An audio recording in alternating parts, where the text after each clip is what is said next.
Apa akibatnya jika tidak melakukan daftar ulang di tahap 2? Kemudian, bisakah ikut optimalisasi formasi jika tidak mendaftar P3K Guru yang tahap 2?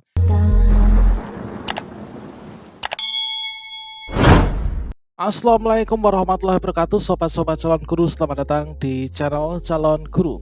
Sobat semuanya, tak terasa nanti sebentar lagi kita sudah bisa memilih formasi untuk pendaftaran P3K Guru yang tahap 2. Nah, sobat semuanya, menjelang pendaftaran P3K Guru tahap 2, di sini tentunya teman-teman ini banyak sekali ya yang masuk dalam kategori P1, P2 maupun P3. Baik itu kemarin mendaftar sebagai guru Indo atau mungkin guru non Indo. Teman-teman kalau misalkan punya predikat P1 ini adalah lolos passing grade kategori 1, P2 lolos passing grade kategori 2, dan juga P3 ini lolos passing grade kategori 3. Nah, berkaitan dengan banyak sekali teman-teman yang bertanya di kolom komentar pada video sebelumnya, yaitu kira-kira seperti ini.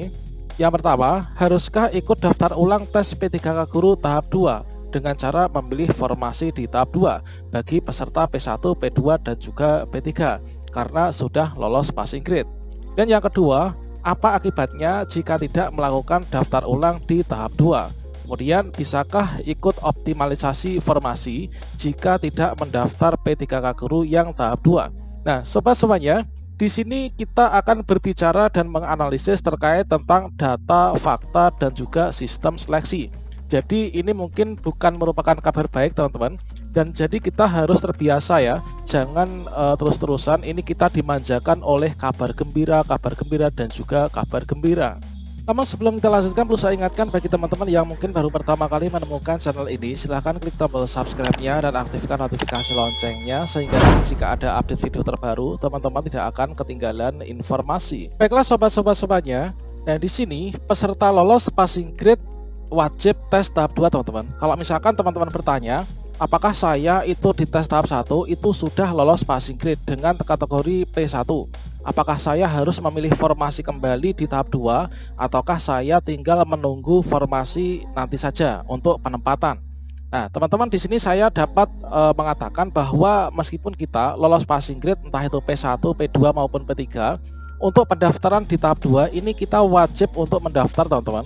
Nah, seperti ini teman-teman, kondisi hasil tes P3K Guru yang tahap 1 itu adalah seperti ini. Tentunya teman-teman banyak yang mengalami ya, yaitu kategori XP1 ini adalah guru Indo yang lolos passing grade kategori 1. Kemudian P2 juga demikian. Kemudian untuk YP1 ini cuman yang membedakan kalau X ini adalah guru Indo dan juga Y ini adalah guru non Indo. Ini adalah kondisi tes tahap 1 teman-teman. Kemudian di sini dapat kita katakan bahwa mereka ini sebenarnya telah lolos passing grade, akan tetapi teman-teman ini tidak kebagian formasi. Nah, kira-kira haruskah ini nanti kita ikut daftar ulang tes P3K Guru yang tahap 2 dengan cara memilih kembali formasi yang masih tersisa?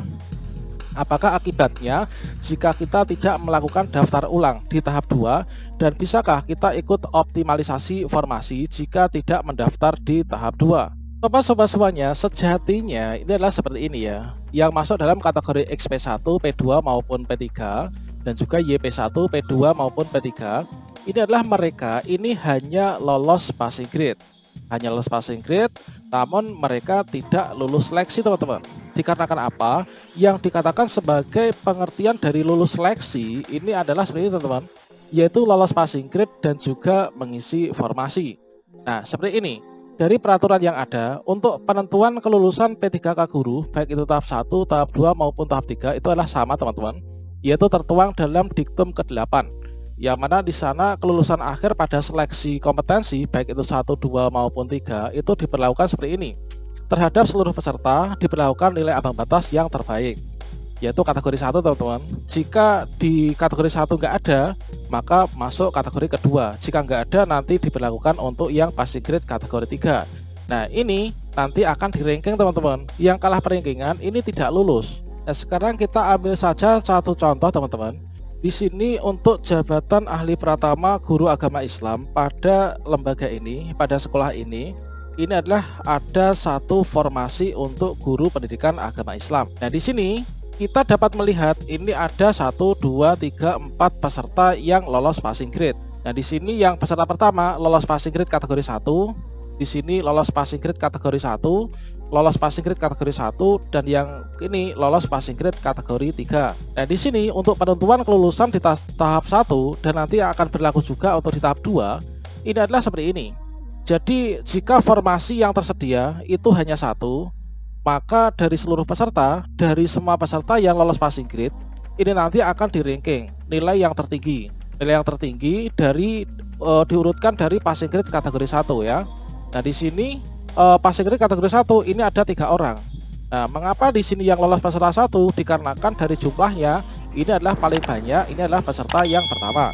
Dikarenakan dia ini memiliki afirmasi sertifikat pendidik. Nah, ini teman-teman. Jadi dapat dikatakan yang lolos di tahap 1 ini adalah peserta yang nomor 1 ini. Sementara itu untuk yang peserta nomor 2 ini dia hanya lolos passing grade saja. Nah, ini lolos passing grade, akan tapi dia tidak bisa mengisi kekosongan formasi yang ada di sini. Sehingga ini nanti bagaimana teman-teman? Nah, di tes tahap 2 ini wajib ikut mendaftar dan juga memilih formasi yang masih tersedia. Dikarenakan apa? Dikarenakan untuk formasi yang dia ikuti di sini ini sudah terisi oleh peserta nomor 1. Jadi peserta nomor 2, 3, dan juga 4 ini wajib untuk melakukan pemilihan formasi kembali pada seleksi P3K Guru di tahap 2. Contoh lagi yang seperti ini. Nah, di sini dalam satu formasi ini ada dua formasi teman-teman. Yang mana dua formasi ini diisi oleh 2 peserta yang lulus ya, yang lulus di kategori P1 ini. Nah, di sini di ranking nilai yang tertinggi yang mengisi formasi, kemudian untuk nilai-nilai di bawahnya meskipun dia ini lolos passing grade, ini tidak bisa mengisi formasi. Jadi tidak bisa menunggu untuk nanti ditempatkan di sini dikarenakan formasi yang ada di sini ini sudah diisi peserta nomor 1 dan juga nomor 2. Berikutnya mungkin teman-teman ada pertanyaan yang muncul seperti ini. Bagaimanakah jika sudah lulus P1, P2 maupun P3 di tahap 1 akan tapi di tahap 2 ini tidak melakukan pendaftaran ulang atau tidak memilih formasi di tahap 2. Ini akibatnya seperti apa?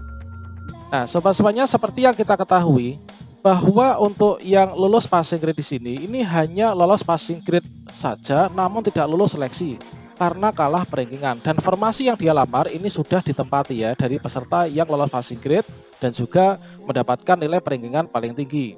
Jadi teman-teman harus mendaftar ulang dan memilih formasi di P3K Guru di tahap 2. Nah, karena formasi yang awal yang teman-teman daftar ini sudah terisi.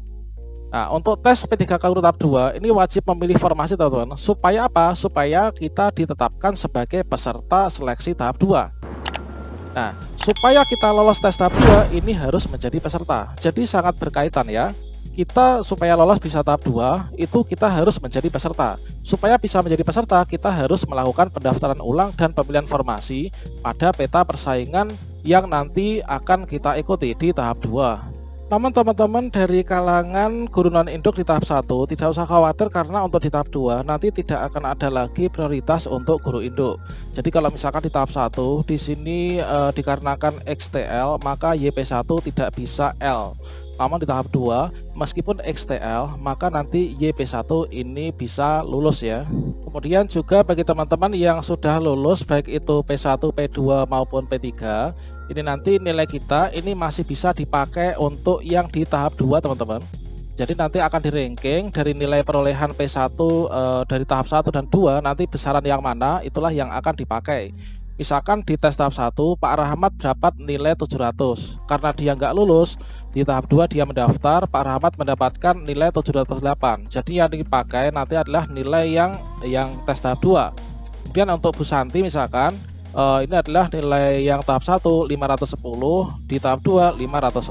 Maka teman-teman nanti yang dipakai adalah nilai yang dari tahap 1. Dan untuk Bu Maria di sini nanti yang akan dipakai adalah nilai yang ada di tahap 1. Seperti itu teman-teman. Jadi teman-teman bagi yang mungkin sekarang masih ragu dan merasa percaya diri bahwa saya sudah P1 nanti tinggal menunggu untuk ditempatkan formasi saja, teman-teman harus mengubah mindsetnya seperti itu ya. Jadi teman-teman harus mendaftar seleksi P3K Guru yang di tahap 2 supaya nanti kita tidak kehilangan formasi semakin banyak lagi teman-teman.